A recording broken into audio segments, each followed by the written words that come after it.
Hello bachon, let's see the question. And here the question says that which one of the following is matching pair of certain organisms and the kind of association. तो यहाँ पे हमें मतलब क्या दिए pairs दिए गए हैं और यहाँ पे एसोसिएशन बताया गया है, जैसे कि ऑप्शन नंबर 1 में बताया कि शार्क एंड शकर. तो शार्क एंड शकर फिश जो है वो दोनों एक दूसरे के साथ एसोसिएशन परफॉर्म करते हैं, दैट इज अ कॉमेंसालिज्म ऐसे कहा गया है. तो बेसिकली दिस इज फॉल्स. तो इस तरीके का शार्क और शकर फिश के बीच में कॉमेंसालिज्म परफॉर्म नहीं होता. It is not a correct match, so this is wrong one. Next है algae and fungi in lichens performs mutualism. So this is true. तो बेसिकली होता क्या है, algae and fungi जिसमें जो algae होता है that will act as a slave, यानी कि वो गुलाम की तरह करेगा, and fungi that will act as a master. Fine. तो ये जो दोनों स्पीसीज है वो एक दूसरे को प्रोवाइड करेंगे देयर नीड. जैसे कि algae प्रोवाइड करेगा क्या, algae will provide here food. सबसे मेन इंपॉर्टेंट चीज को जो फंगस को चाहिए, जो फंगाई खुद से नहीं प्रोड्यूस कर सकते. यू कैन से फंगाई और fungi as you wish. So ये algae क्या प्रोवाइड करेंगे, they will provide food to fungi. तो बदले में फंजाई क्या प्रोवाइड करेगा algae को, दैट इज की सबसे इंपॉर्टेंट चीज की इन्फ्लुएंस करेगा रिप्रोडक्शन. इन्फ्लुएंसेस रिप्रोडक्शन, क्योंकि जो रिप्रोडक्शन है algae का वो इन्फ्लुएंस हो सकता है फंगाई के प्रेजेंस में.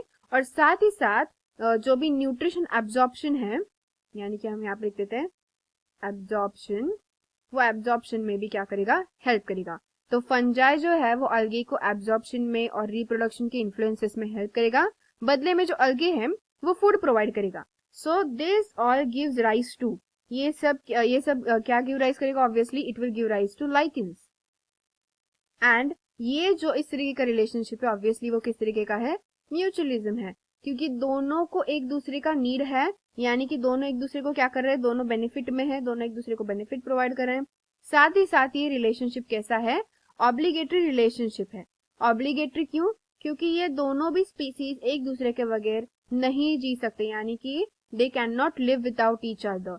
सो that's why it is a mutualism and it is a obligatory type of relationship. Next अगर हम ऑप्शन देखते हैं, सो it is orchids growing on tree, it is a parasitism. नहीं, ये एक पैरासाइटिज्म नहीं होता. बेसिकली पैरासाइटिज्म मतलब क्या, कि एक स्पीसीज जो है उसको बेनिफिट मिल रहा है पैरासाइटिक को, तो होस्ट को हार्म हो रहा है. तो ऑर्किड्स जो ट्रीज पे ग्रो होते हैं उनको सनलाइट चाहिए होता है. उनका पर्पस क्या होता है, उनका पर्पस है सनलाइट. तो सनलाइट के पर्पस के लिए सिर्फ एक मतलब प्लांट के ब्रांचेस पे ग्रो होते हैं और कुछ नहीं करते, यानी कि प्लांट्स को किसी भी तरीके का हार्म नहीं करते हैं. So that's why this is wrong one. Next, तो यहाँ पे इस तरीके का नहीं आना चाहिए relationship. It should be like a commensalism type of relationship. Next, cuscuta. जो क्यूस्कुटा डूडा प्लांट होता है जो दूसरे फ्लावरिंग प्लांट्स पे ग्रो होता है, इट इज नॉट एपिफाइटिज्म. ये किसी तरीके का एपिफाइटिज्म नहीं कह सकते हम, क्योंकि कस्कुटा जो है वो दूसरे फ्लावरिंग प्लांट्स पे ग्रो कर रहा है, that is for own purpose. उसको भी नीड होती है इसीलिए, और फ्लावरिंग प्लांट भी बदले में नीड प्रोवाइड करता है. So it is not an epiphytism. So this also wrong.